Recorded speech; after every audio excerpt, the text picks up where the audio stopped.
পাকিস্তান নিয়ে তো আমার সন্দেহ শুরু হয়ে গেছে। পাকিস্তান তো ওয়ার্ল্ড কাপ বয়কট করবে না। আমি যা মনে করতেছি এটা 100% লিখে রাখেন।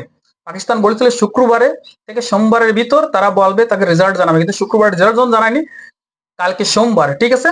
পাকিস্তান বয়কট করবে না। পাকিস্তান যে ফর্মে আছে, অস্ট্রেলিয়ার ব্যাক টু ব্যাক দুইটা ম্যাচ হারাইছে। প্রথম ম্যাচ হারাইছে 22 রানে, দ্বিতীয় ম্যাচ হারাইছে 90 রানে, ঠিক আছে। এদের সালমান আলী আগা তো মনে করেন 40 বলে 76 রানের ইনিংস খেলেছে, আনবিলিভেবল। সব বোলিং রা ফর্মে, সাদাব খান, আব্রাহার, তারপর উসমান তারেক, উসমান খান, ঠিক আছে। তো এই পাকিস্তানের নাম তো অলরেডি মনে করে তারা লিস্ট ছেড়ে দিয়েছে, ওয়ার্ল্ড কাপের লিস্ট তো দিয়ে দিছে।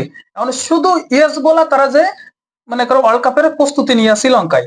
তো আমার যা মনে আসছে যে বাংলাদেশের পাশে কেউ থাকবে না। এরা যে আমাদের যতটুকু আশা দিচ্ছে, এই আশায় সম্পূর্ণ গুড়িবালি, ঠিক আছে। আমার তো মনে আছে আমরা শুধুই বাদ যাব ওয়ার্ল্ড কাপ থেকে, আর সবাই ওয়ার্ল্ড কাপ খেলবে, সেটা আমার পুরোই ক্লিয়ার হয়ে আসছে, ঠিক আছে। কারণ পাকিস্তান যে অস্ট্রেলিয়ার সাথে পারফর্ম করে যাচ্ছে, তাদের কনফিডেন্স বাড়ায় নিয়ে যাচ্ছে। এই অপরচুনিটি তারা যে ওয়ার্ল্ড কাপে তারা লাগাবে, ঠিক আছে।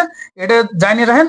আর আমার কথাগুলো মিলিয়ে রাখেন, ওয়ার্ল্ড কাপের পরে আপনারা টের পাবেন যে আমি কি কথাগুলো বলেছিলাম।